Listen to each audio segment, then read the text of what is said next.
Hello, welcome to True Blue Politics Daily. And my name is Anita from San Antonio, and I'm here with Karen from Chicago, who we all know and love. Right. And I think today's June 1st, so happy It Pride is. Month. Happy Pride. And what are we going to talk about today, Karen? Oh boy. Well, there's a lot to talk about, but we're gonna specifically talk about some of the backlash that Republicans are receiving in regards to the data centers and also the curious trend that is happening with these tech bro billionaires fleeing the country or leaving the Huh, country. that's weird. Yeah, it is weird. Okay, well, yeah, there's been a lot of backlash. I know here in Texas we've had quite a bit in these small areas. And I know MS Now went out there to some of these areas like what was it, Leander, and I Mhm. forget the other county they went to, but they talked to some people there where they're building these data centers, and these people are very, very upset. They're so upset. They're going to vote for James Del Rico. These are Yeah, Republicans. And what yeah, makes me angry about it, I mean, I'm happy to take their vote. right, But the truth is, they are what they're talking about is they're pissed off because it's not regulated. right, These are the same people who vote for Republicans who scream about regulations all the time. What do they think that means? right, Those regulations means protecting consumers, right? That's right. what they're there for. Yeah, So, yeah, and this is totally unregulated. There is no transparency. They're just coming in there, they're doing whatever they want. It's a free for all.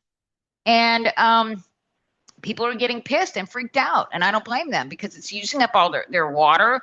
It takes millions of gallons of water, which is a resource that we have to that people are here in Texas, we have droughts. We have a real problem, hmm, with um. But anyway, they have to use millions of gallons of water to cool them, and then they're draining electricity, so everybody's electricity bills are going up.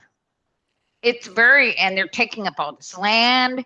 There are acres and acres and acres. They're huge campuses. So people are very upset, and I don't blame them. I don't blame him either. And so it seems that there is some backlash, and the tech bros that have been pushing this all along are starting to feel some heat. So Hmm. there's a little reel here. Peter, this is by Gil Duran. And Peter Thiel, flees to Argentina. Antichrist enthusiast Yeah. flies When they say south. that, you know what that is about, right? Yeah, Where oh he yeah. said he's always talking about the Antichrist. He's a freak. He's a weirdo. Okay, Well, all these peoples are weirdos, hmm, that is for sure. All and right, he's let gay. me. He's gay, and he's a big Hmm. time Republican because you know what comes first is money and his power. I guess Sure. Yep, you know. absolutely. Let me go ahead and play this really quick. Hold on. Proves we're doing the right thing. I don't know why I Hold on one didn't second. catch this earlier, but apparently Peter Thiel is fleeing to Argentina, at least temporarily, so to speak. The founder of Palantir and the guy who coached J.D. Vance into being the asshole he is today, one of the leading Christian nationalist technocrats who thinks that the Republican Party should be full authoritarian, he has purchased a mansion in Argentina and is planning to move there for at least 2 months, while he curries favor with the government. This comes amidst his panicking over the future of the United States if and when the Democrats inevitably take power back. If you'll remember, this is similar to a report that I gave last year about Curtis Yarvin, someone of similar far right mind and ideology who thinks that the entire country should be run like a corporation, under the power of the rich and the AI technocrats. He himself was talking about potentially fleeing the United States last year, and he encouraged all rich technocrats to do the same thing. And his biggest gripe at the time is that Donald Trump did not apparently have the balls to dismantle the democratic institutions in this country far enough. So, as Thiel, who is literally one of the most evil men in the country, decides to flee to another because he's afraid for his own safety, you can see exactly why they're afraid of such things. In the last year and a half, Democrats have been overperforming and winning special elections everywhere. The Republicans' chances in the midterms look absolutely bleak.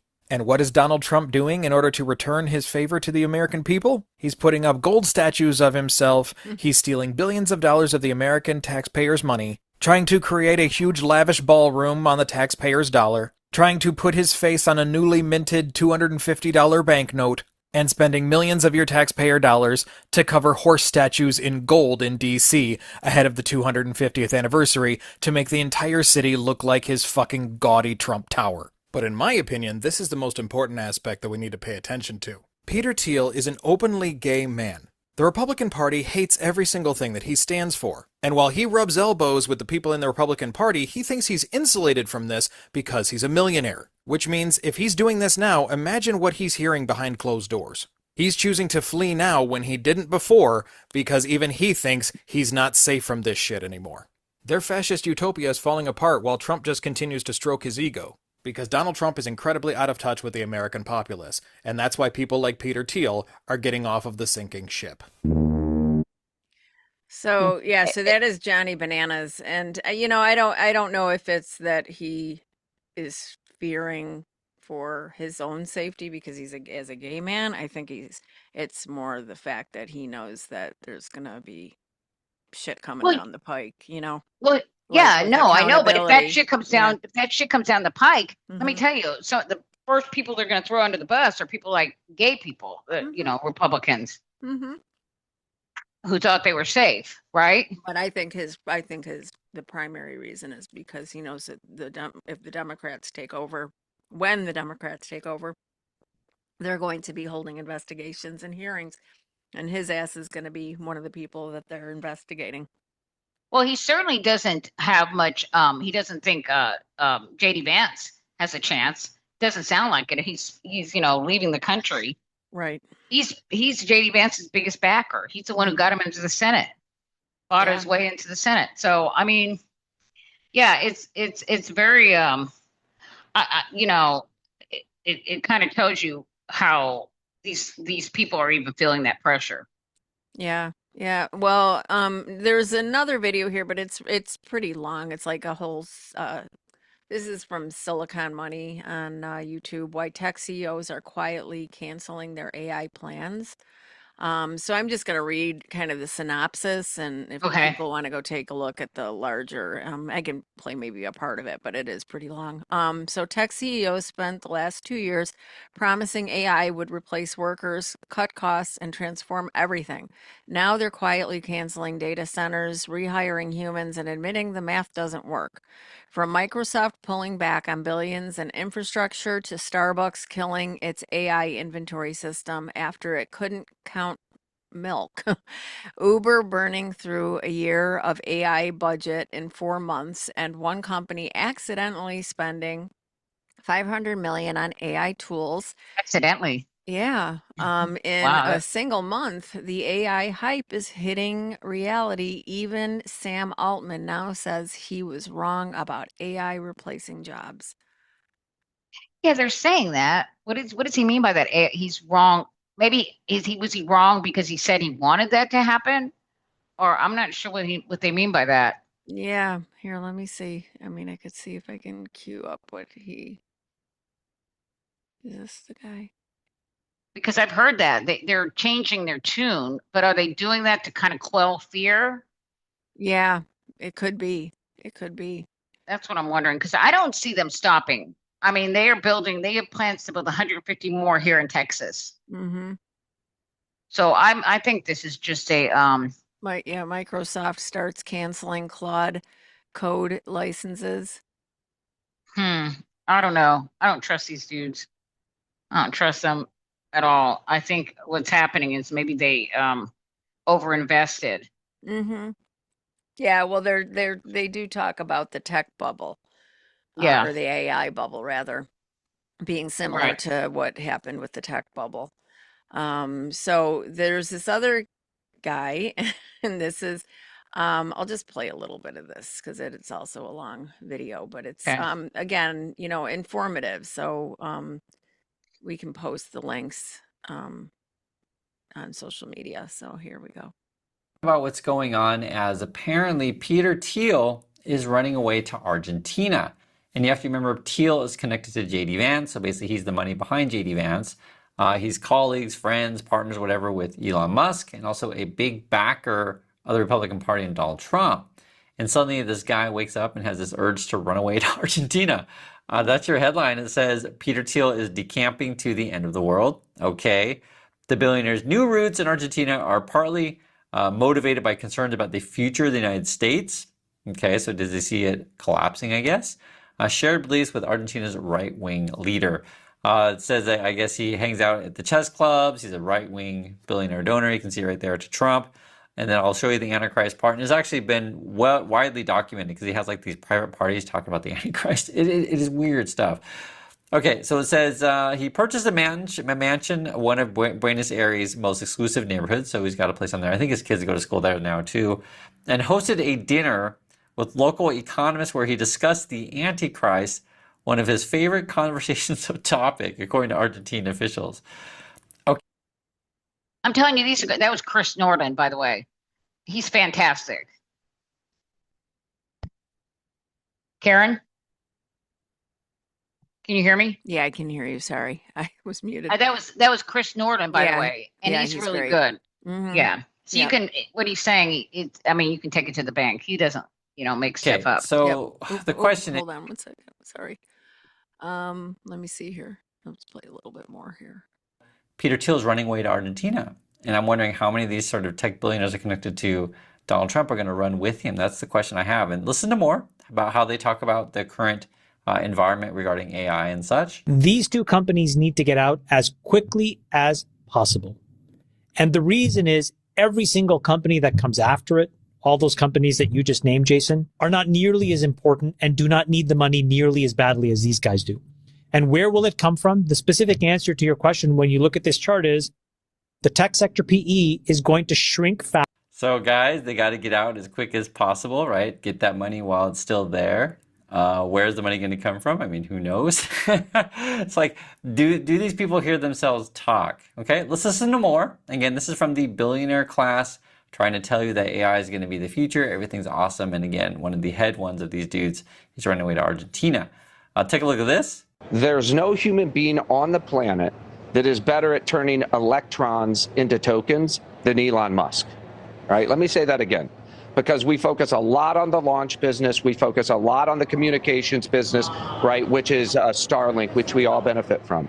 But Elon is building the biggest data centers on Earth and eventually in space of anybody, and nobody is better at turning those electrons into tokens. That is an extraordinary. Wait, Oh, please. What a scam. It's space. it's a It is scam. such a scam. He's been promising to do all kinds of things. We're all going to live on Mars in 30 years. He said that. He's been saying that for 20 years. Right. He's so full of shit. Yep. Nobody will even ride in his electric cars. We have them in Austin, and nobody will And- get in. People that are having, they're like no water pressure in their homes Yeah. or, Yeah, I mean, they they're don't care not going to about give those a tokens. flying fuck about, yeah, tokens in Mars, tokens No. in space, no. or your space launches. How- yeah. I mean, even the It's- MAGA rubes aren't going to be buying that bullshit. They're not buying it now. They're not buying No. it about Iran. People are upset Mhm. because these kind of things are happening. They're affecting their daily lives. Exactly. So Anyways, but by the way, Yeah. that's a good plug for Chris Norland. He's fantastic Yeah, for any he's of you really who good. want to listen to him. Yeah. And share them with your friends and family. So we're gonna go ahead and move on. The Tennessee Holler, new interview regulating data centers in Nashville with Councilman Rollin. Hornton. So this is Yeah, he introduced a bill to regulate AI, and I'm telling you, Democrats need to get on this. They all need to run Welcome back. Oh my God, I'm sorry.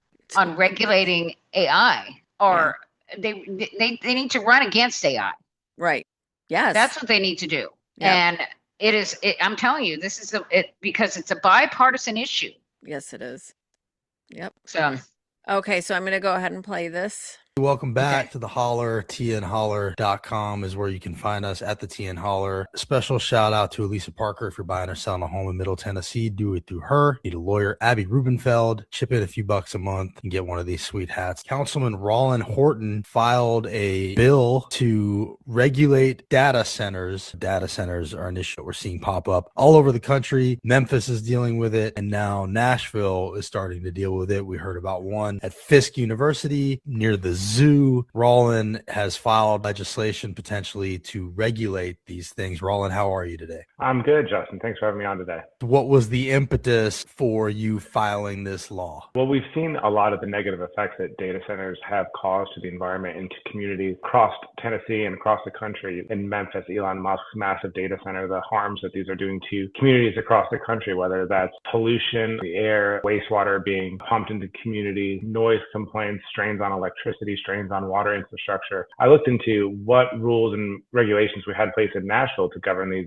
and the answer was none. And so this legislation is an effort to get in front of this and create some common sense rules and regulations around them before it becomes a problem here in Nashville. Did you already know about these things? How did you get to a point where you're comfortable enough to say, here's what needs to be done? It's really a response to some of the problems that we've seen elsewhere. It's not a response to any specific proposal here in Nashville, but a broad-based approach that would apply across the county rather than targeting any specific project. To take some of the main restrictions. First, the massive hyperscale type data centers, more than 500,000 square feet. That's bigger than 9 football fields. Those are banned in Davidson County in Nashville if this passes. Large ones that are smaller than 500,000 square feet, we set up a rigorous process to vet these and make sure that they have to get an exemption in the process, that the public has to be involved, that there's a public hearing requirement so that Nashvillians have a say on data centers and these aren't snuck by in the dead of night. So it sounds like you're judging the size based on area, essentially, and not as much on power usage. We do both. There's 2 criteria, how much electricity they're generating as well as how many square feet. And is the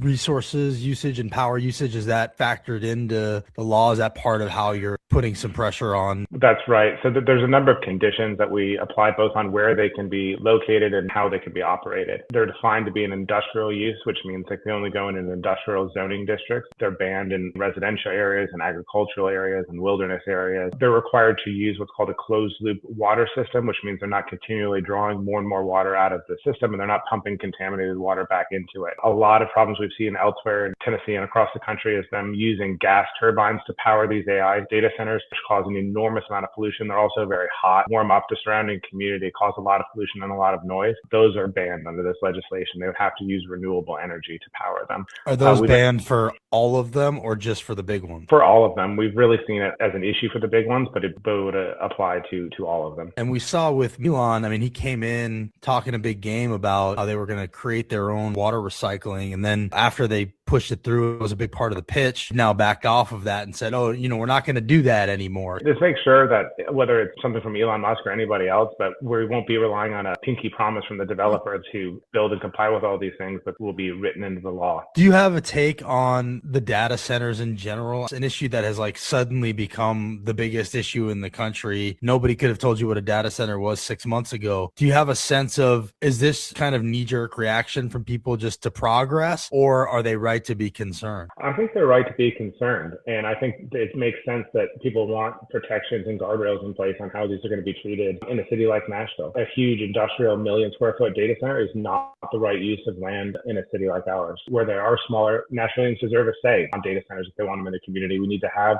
common sense environmental protections in place. This doesn't ban all data centers. It bans the huge ones. Smaller, medium-sized ones have a path forward if they comply with these strict environmental standards as well as the community involved in approving of the process. Community. Yeah. Okay. Yeah, I'm glad to hear he said that about renewable energy and he's putting that in the bill.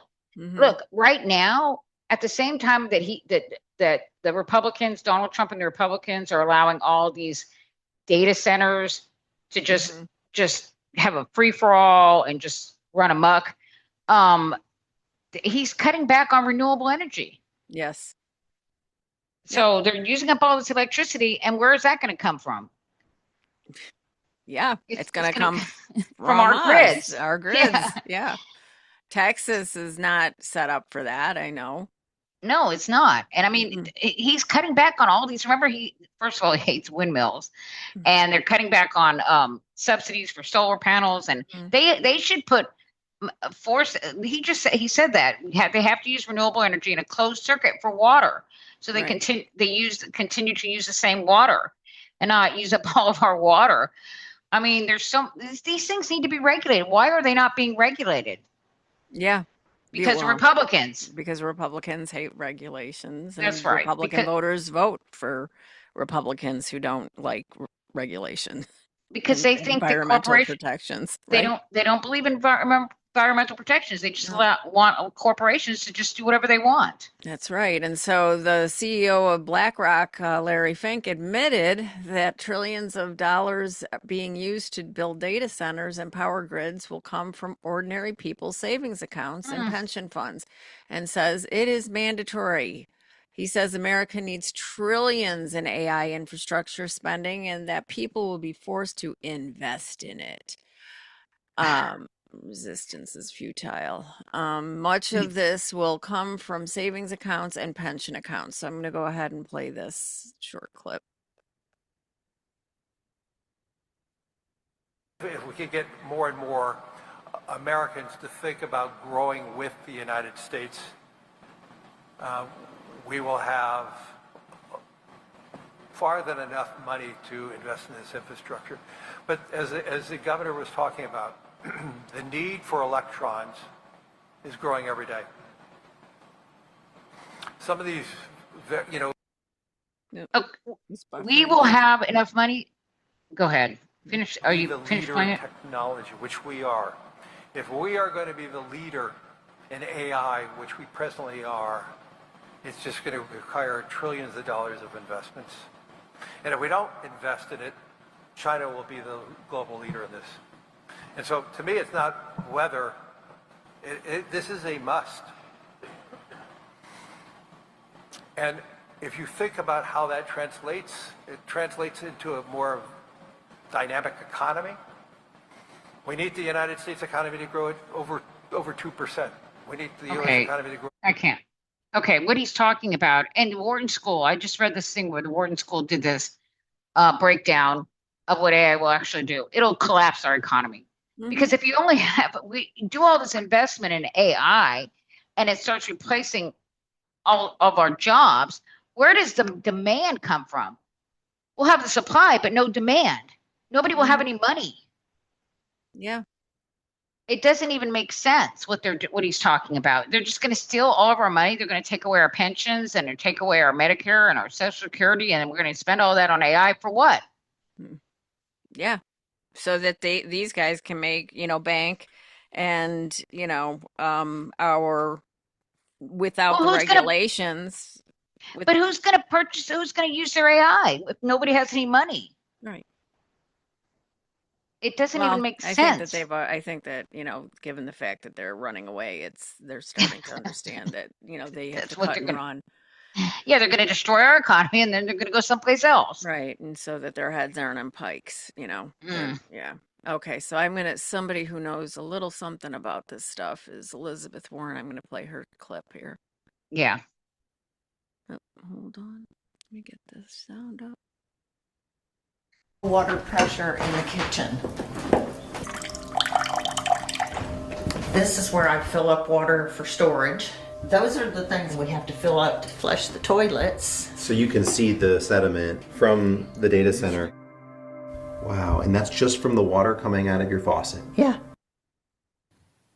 And that's not the only cost from data centers.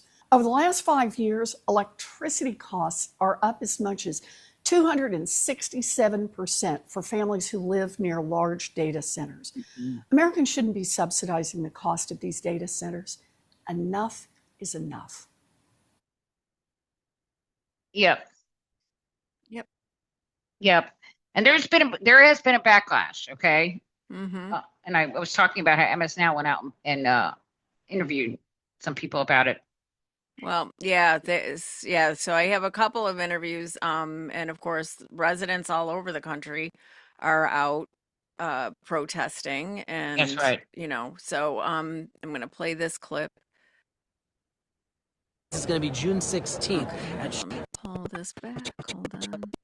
What do we do to protect all of Shalersville? Hundreds inside this warehouse here in Portage County, specifically Shalersville, to talk directly to the developer and the company behind the proposed data center here. Now, again, we're talking about 257 acres, several hundred megawatts. If this gets approved, Shalersville currently has a moratorium on data centers. No data center! but the company looking to make its way and move here into the area. We don't want the big eyesores of the big mega warehouses that people are complaining about AI data centers. This was a chance for people in the community to come and ask their questions directly face to face on issues when it came to whether it's water, whether it's power. Now, the next step in this process is going to be June 16th at Shalersville Village Hall, where a more formal presentation will occur in front of everyone at Town Council. Yep, you're seeing that all over the country. And where was that at?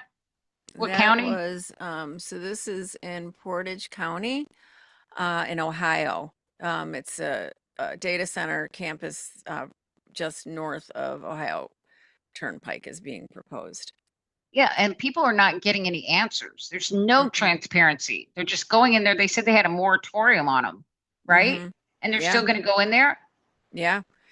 Yeah. And so Andover residents are showing up to protest here. I'm going to play this.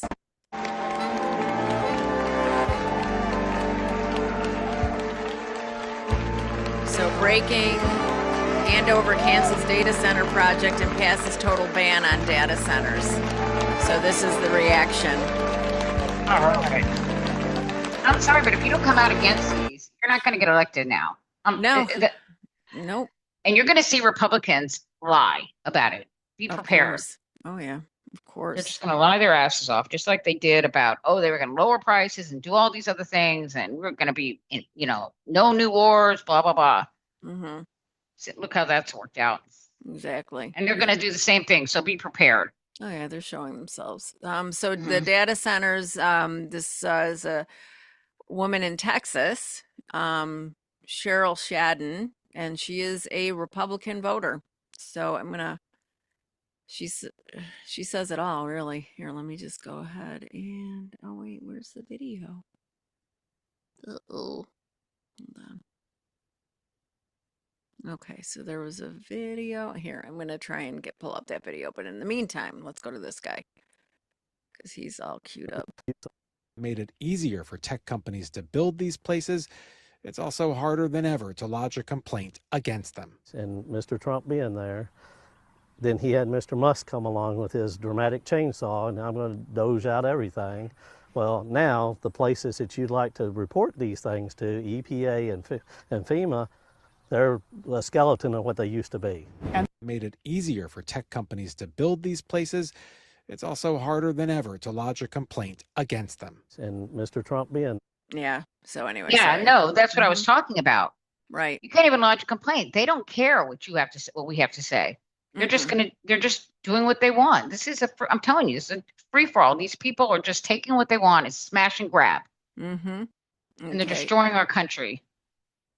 Yeah, I'm going to pull up this video now here. So this is. If you vote against data centers, we vote. Red or blue, if you vote against data centers, we vote for you. A lifelong conservative, she's so angry, she refuses to vote for Trump-backed Attorney General Ken Paxton, who clinched the GOP nomination for Senate Tuesday. Instead, she's all in for James Tallarico, a Democrat seeking to flip a seat controlled by Republicans since 1993. You're willing at this point to forego basically every conservative issue and let the Senate fall into the hands of Democrats if that's what it takes to kill data centers. Yep. My entire community is going to break rank. Everybody. All of us. We've had enough. Yep. Well, that's good to hear. I mean, I wish you would have thought about that before. I guess, they didn't run on these data centers and destroying everybody's communities and taking all their water and electricity. But Donald Trump did say he would decrease your energy bill by 50% in a year. Yeah. And instead, what did Elizabeth Warren said, around these data centers, they've gone up 260%. Yeah. That's crazy. Yep. This is what happens when you elect a buffoon, a failed business man, a serial adulterer, a rapist, a insurrectionist, a criminal. Well, and the head of the Republican Party, when you elect Republicans, because Republicans are the people, they run on deregulating everything. I mean, that's how we ended up with the financial crisis. with deregulation. This is until this comes to a head, when people start getting heard. That's the only way they seem to wake up and realize. And we talked about this before. Maybe things have to hit rock bottom for these people to wake up. Right. Yep. So here, here. So let's see. Paxton, who clinched the GOP nomination for Senate Tuesday. Instead, she's all in for James Tallarico, a Democrat seeking to flip a seat controlled by Republicans. Okay, yeah, that played. Okay, played that one. Okay, There was another woman they talked to from Leander, but go ahead. Yeah. So Erin Brockovich, of course, everybody knows her as an environmentalist and an activist. What was the name of that movie? Was it Erin Brockovich? That was the name of the movie. It was Erin Brockovich. Yep. Yeah, with Julia Roberts. Yeah. Yep. So, so she made an appearance on Stephanie Ruhle to discuss the AI data centers, and that people are not being heard. Let's see. To be where they want to be, and everybody else says they're just paying the price. I want you to stay put for just a minute. Don't go anywhere, but I want to bring into the conversation consumer advocate Erin Brockovich. She's the author of the Brockovich Report newsletter on Substack. It is a must-read, but you most likely know this name from the very famous movie in 2000 starring Julia Roberts, which brought her fight against an energy giant over groundwater contamination in California to the big screen. She is an extraordinary woman. We are lucky to have her here. She launched a new public tracking website where residents can report concerns about data centers in their own communities. Erin, it is great to see you. This work you're doing is something else. You have been mapping the construction of these new facilities and found that transparency, no surprise, is lacking across the board. Yeah. Hi, Stephanie. It's nice to see you. Yes, that's exactly what's going on. I've been listening to, your discussion currently, and that's exactly what people are reporting to me. What had happened was I got overnight 30 emails from the same community with a concern. So I'm one of those people that likes to see the bigger picture. So I decided to create a map where people could self-report who were living in and around these facilities, what was going on in their own backyard. And I was shocked to see within 3 days that 49 states were all reporting the exact same issues that you are and the concerns that they had. Number one was at a local level, non-disclosures, they weren't included, there wasn't a seat at the table, and how did this happen? Two, for people that are already in the areas that are up and running with data centers, is the rise in electric bills. And everyone has the same concern about what about the water? What about the loss of land? Noise is a big issue in the ones that are running and affecting people. What's going to happen to the wildlife? So there's so many unanswered questions at the community level, not getting it from the city council. And as you showed tonight, they're upset. Have any of these big data center companies responded to your tracking website or to any of these communities directly? No, not that I know of. What they are reporting back, which is fabulous to actually see, I believe it's about 69 municipalities have said, let's take a pause here for 6 months. There's a lot of things that are unknown, and we certainly have our communities very upset. And we also have states now getting involved that are taking some pauses.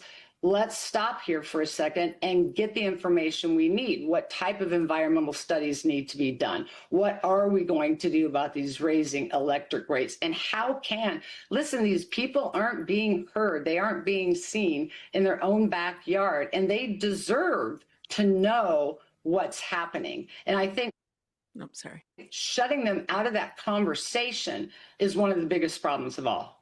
But assuming these companies are acting in good faith, assuming they want to be part of these communities, are there any examples of seeing any major executives show up at community board meetings, look to meet with these towns and say, how are you being hurt? What can we do, right? These companies, in theory, are saying, we want to now not just be large landowners, but we want to be part of these communities. How can we work together? Are any doing that?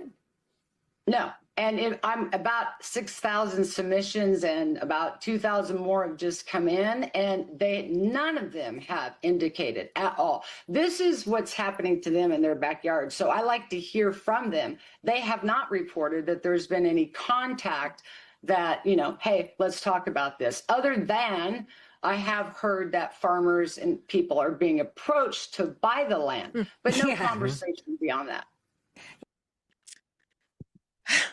Okay. I mean, seriously, Stephanie, God, you sweet summer child, to think that they're going to come there. And these people, they do not care. They just want to make a quick buck. Yep. That's it.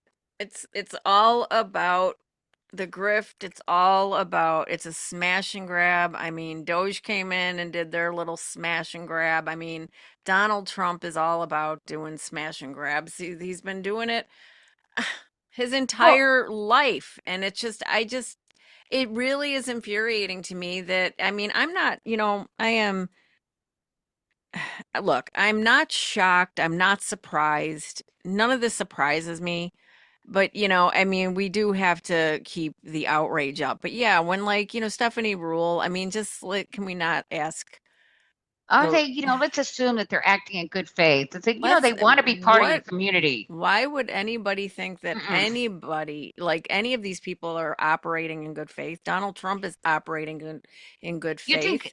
You think Elon Musk or Donald Trump want to be part of that little community in some bumfuck town in Ohio or Texas? No, they don't care about you guys.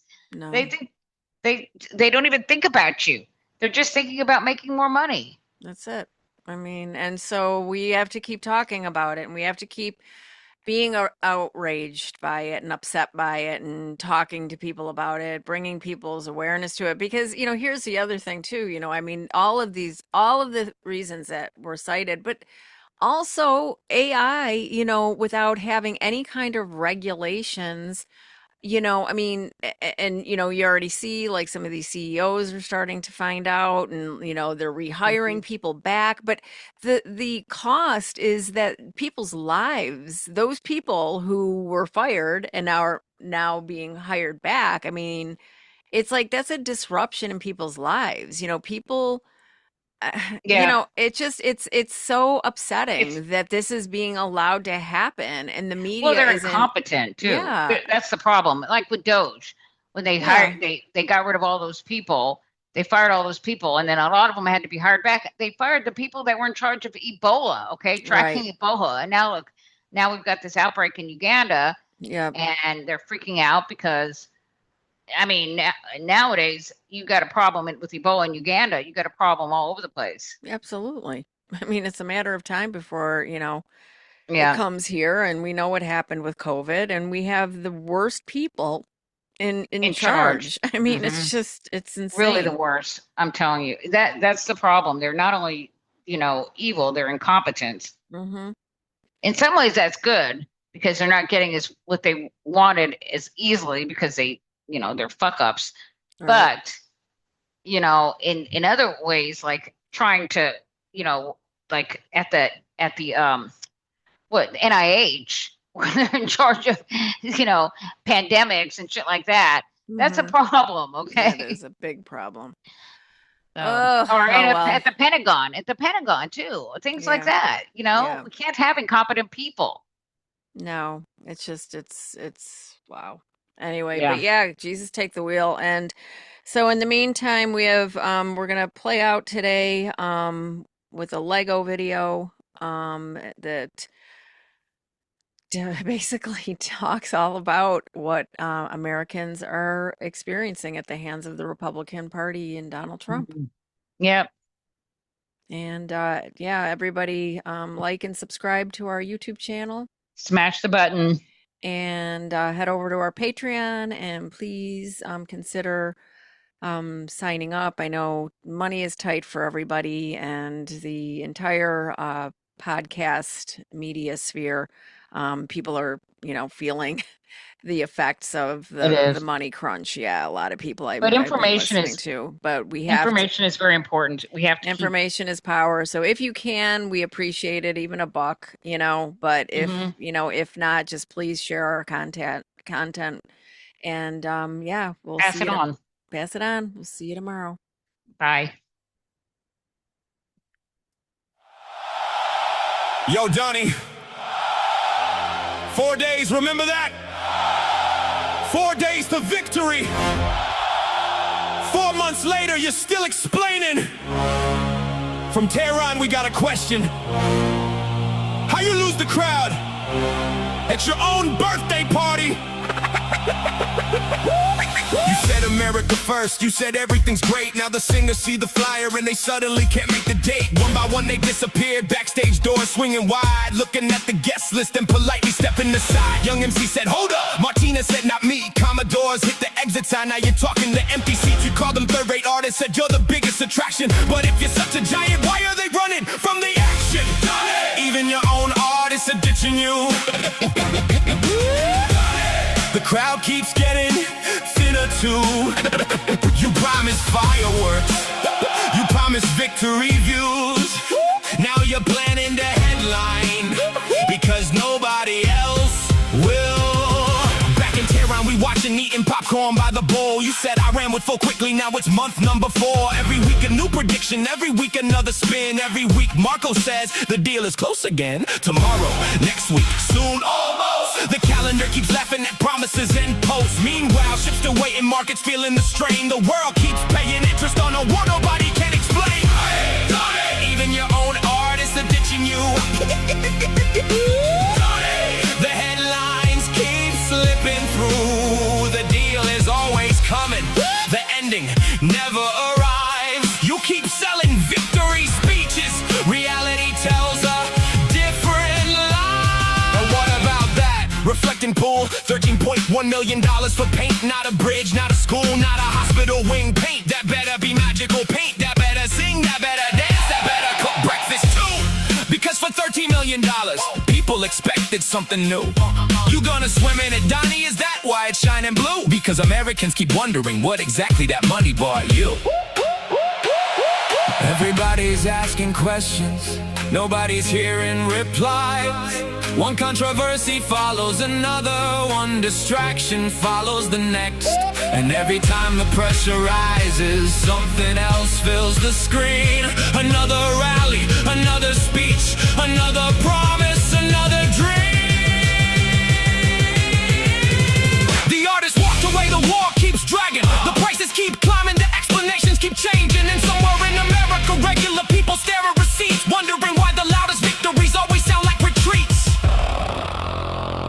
So from Tehran, respectfully, if everything is winning, why does it look like losing? If everybody loves the plan, why does everybody keep leaving? And if America is back, why does nobody want to headline the show? Good night, Donnie. Donnie.